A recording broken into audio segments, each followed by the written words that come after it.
Hey, what's up guys? It's your boy Dave here from MSB Closeup Movie Review Studio, and today we're going to be reviewing the movie Black Panther. Don't forget to subscribe, alright?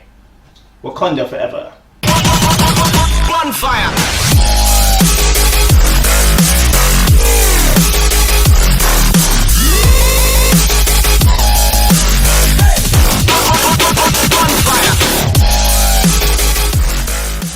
Black Panther is directed by Coogler, starring Chadwick Boseman, Michael B. Jordan, and Lupita Nyong'o. Black Panther picks up shortly after the death of T'Challa's father in Captain America Civil War. T'Challa returns home and is crowned king, but finds his reign shortened after he's challenged to a fight to the death by Killmonger, played by Michael B. Jordan. T'Challa is tested mentally, physically, and spiritually, and is forced to question the way his ancestors ruled in the past, and must decide what type of king he will be, now and in the future. Black Panther takes you on an emotional roller coaster ride, from beginning to end. From the time we are first introduced to the amazing technological world of Wakanda, to the real world situation King T'Challa must face, and how past decisions made by his ancestors and his own will shape the future of Wakanda and the rest of the world. Chadwick Boseman, wow, what a phenomenal actor. He does such a fantastic job in this movie. I mean, let's speak about his accent first of all. At no point in time did I question it. It seems so authentic. I thought he was actually from Wakanda. The man did a really good job carrying this movie. I mean, when it's on screen with the supporting cast, I mean, at no point in time did he feel out of place, did he feel overshadowed. He always was the standout. I mean, props to this man. Chadwick Boseman, is T'Challa, and at the same time Black Panther. He carries himself like a king, regal. I mean, standing tall. He, at times, when he needed to be, was emotional, strong, caring, loving. He was a brother, he was a son, he was a lover, he was a king, he was a friend. He was compassionate to even the villain, to those who want to hurt him. He gave you everything. His dramatic chops, the action scenes, everything that you could have asked for from this character, Chadwick Boseman brought to it.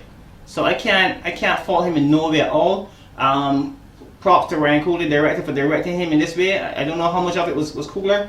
Chadwick Boseman really brought it, I must say. He really came to play. He didn't phone in this performance.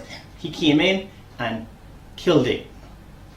End of story. Okay, first of all, if I'm pronouncing her name incorrectly, please forgive me. Lupita Nyong'o. I hope that's correct. This woman is such a phenomenal actress.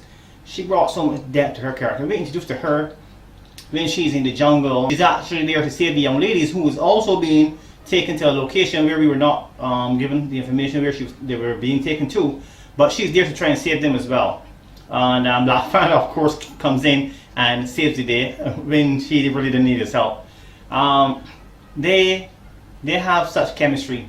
I really felt like they were a couple and that they were in love with each other, and that they were toying. Well, she was kind of toying with him and he was, toying with her, and it was really sweet to see.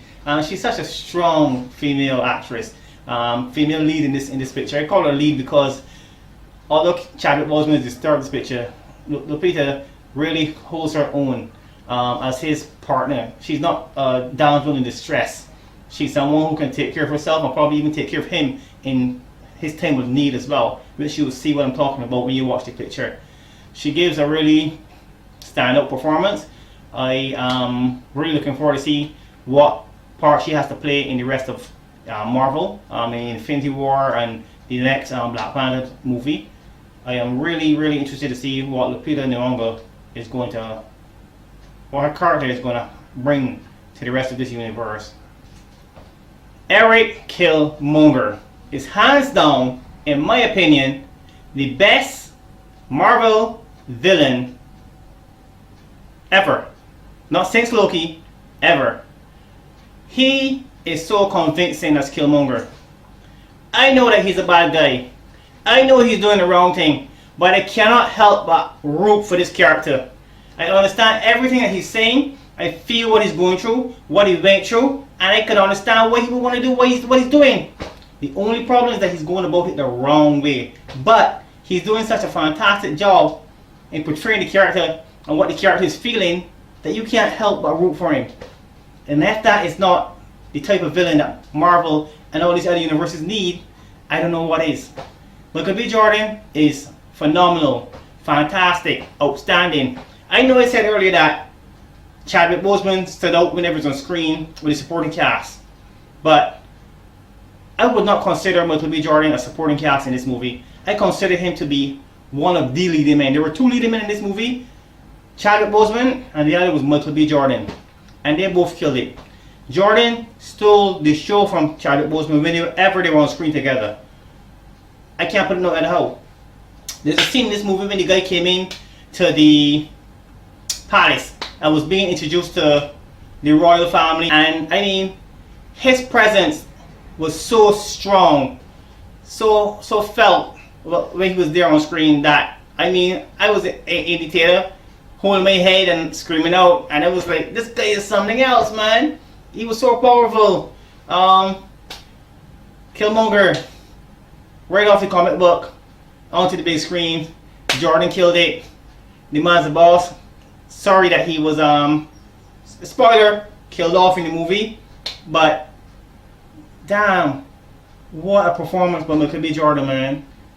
Letitia Wright plays Shuri. Shuri is the little sister of T'Challa. T'Challa's little sister is a genius. She is so witty, so quick with her little comments, her little banter. I love seeing them on screen together. Whenever they're on screen together, I always want to see more. Their interaction was priceless. This woman is a genius. She creates all of the weaponry and technology for Wakanda. And I must say, I've never seen anything like this on Earth in the Marvel Universe. Her technology is way beyond anything that we have ever seen, except for when they're in space, of course. Her tech outshines, outclasses that of Tony Stark. Iron Man suit, repulsor blast, all that stuff is nothing compared to what this young lady can do. I do believe that she's probably smarter than Tony. I don't know if they would come right out and say that later in further movies or so. But in my opinion, many others have heard said this, is that this young lady is way more of a genius than Tony Stark. I can't wait to see what Marvel is going to do with her and what the rest of Hollywood is going to do, because her acting chops is up there. Denai Guerrero plays Okoye, the personal bodyguard to the king and the general of the Daruma Lodge. Hope I said that correctly. This young lady would give her life for King T'Challa and the royal family. She's loyal to the throne. If not for her bravery, I don't think T'Challa would have won back the throne, because she had to end up fighting alongside him. And there's a particular scene in the movie where her being there actually made the difference.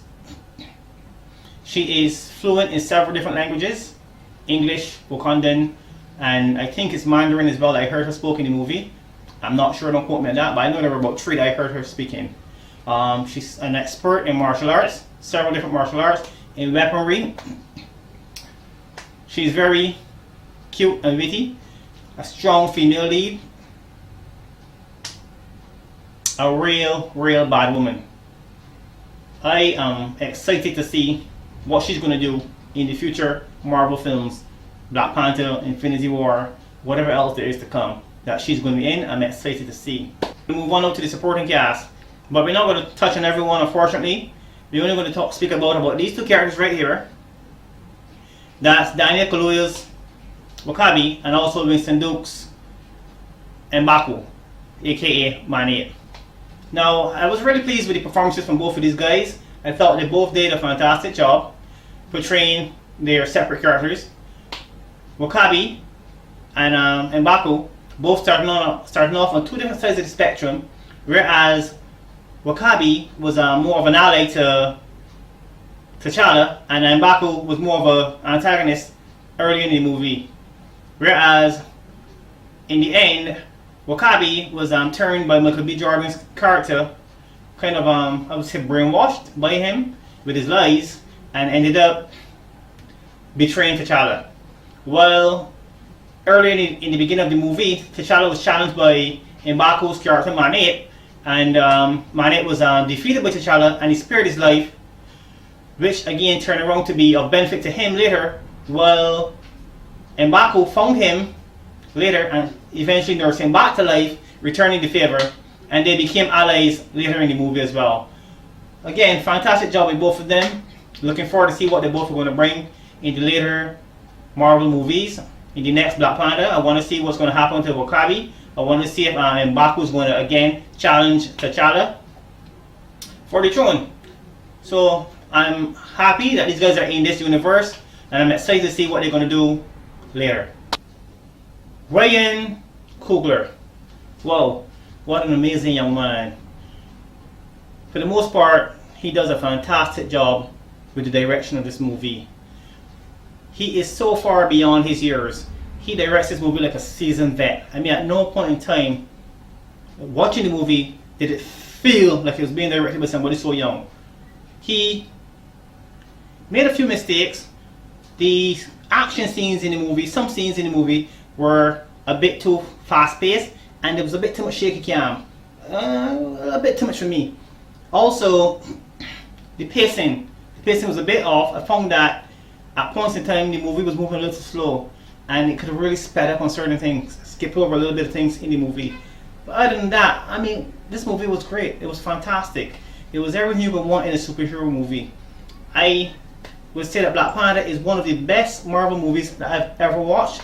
I would not say it is the best. I still put Captain America Civil War and Guardians of the Galaxy before that. And it would be a dogfight for third place between that and Iron Man 1. Yeah. But other than that, fantastic job with the cast by Ryan Coogler. And I can't wait to watch it again. Watch it once so far in the cinema, and I am going to go back again and watch it and support these guys. And I encourage you guys to do the same thing. My score for Black Panther, I would give Black Panther a 8 out of 10. It wasn't a perfect movie, but it was a very good movie.